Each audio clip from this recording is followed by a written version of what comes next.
में हो, ऊपर पंखा चल रहा है, टैक्स। भाई साहब हम तो सोते हुए भी टैक्स दे रहे हैं, जब हम सो रहे हैं तब भी टैक्स दे रहे हैं।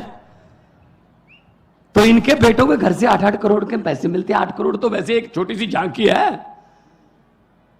तो ये चीजें खत्म करनी है तो सफाई करनी पड़ेगी। और सफाई के लिए कौन सा यंत्र यूज होता है? झाड़ू। झाड़ू चलेगा। इन भ्रष्टाचारियों को मैं कहना चाहता हूं कि जितने मर्जी इकट्ठे कर लो पैसे, हीरे, मोती, मगर ख्याल इतना रहे कफन पे जेब नहीं होती। सब कुछ यही रह जाता है भाई साहब। गरीब की बद्दुआ मत लो।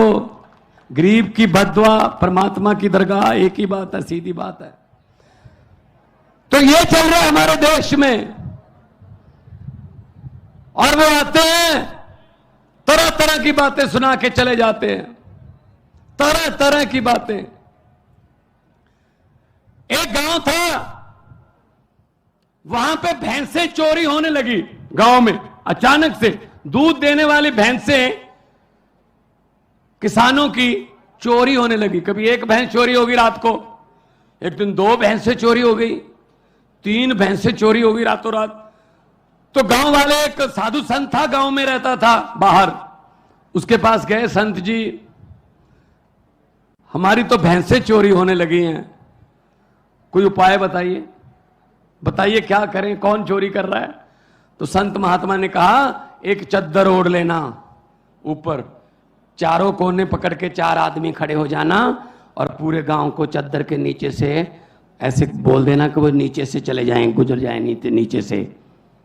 तो जिसने भैंस चोरी की होगी वो जैसे ही चद्दर के नीचे से गुजरेगा वो मर जाएगा। भाई साहब अनाउंसमेंट कर दी, चद्दर ओढ़कर 4 आदमी खड़े हो गए। सारा गांव चद्दर के नीचे से जा रहा है, जा रहा है, जा रहा है। पूरा गांव निकल गया चद्दर के नीचे से, कोई नहीं मरा। तो साधु संत से पूछा, सर मरा ही नहीं कोई? तो साधु ने कहा जो चोरी करते हैं उनको तो चद्दर पकड़ा रखी थी, मरेगा कैसे? वो तो निकले ही नहीं चद्दर के नीचे से।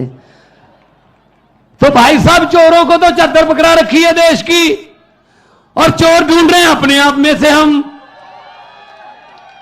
ये बीजेपी, कांग्रेस, जेडीएस, ये सब चोर हैं, सब चोर हैं। ये इनको निकालो बाहर, इनको जनतंत्र से इनको निकालो बाहर, उसके बाद पकड़ेंगे इनको कि कितना किसने नुकसान किया। अभी मुझे पत्रकार पूछ रहे थे ये करप्शन से, भ्रष्टाचार से देश का कितना नुकसान हो गया होगा। मैंने कहा जी ये वो वाली बात है, एक दुकान में चोरी हो गई, कोई दुकान थी छोटी सी, कोई पंसारी की, चोरी हो गई। तो अगले दिन गांव के लोगों को पता चला चोरी हो गई। उस गांव में जो दुकानदार है उसके पास अफसोस करने के लिए आने लगे।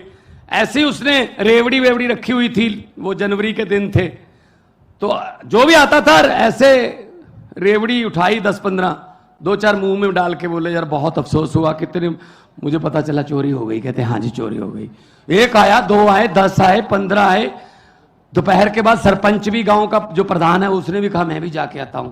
उसने भी ऐसी रेवड़ी उठाई, 2-4 मुंह में डालकर बोले यार बहुत बुरा हुआ, चोरी हो गई। कितने का नुकसान हो गया होगा? वो दुकानदार बोला जी सरपंच साहब अभी तो नुकसान चल रहा है, जो भी आता है रेवड़ी खा के पूछ लेता कितने का नुकसान हो गया।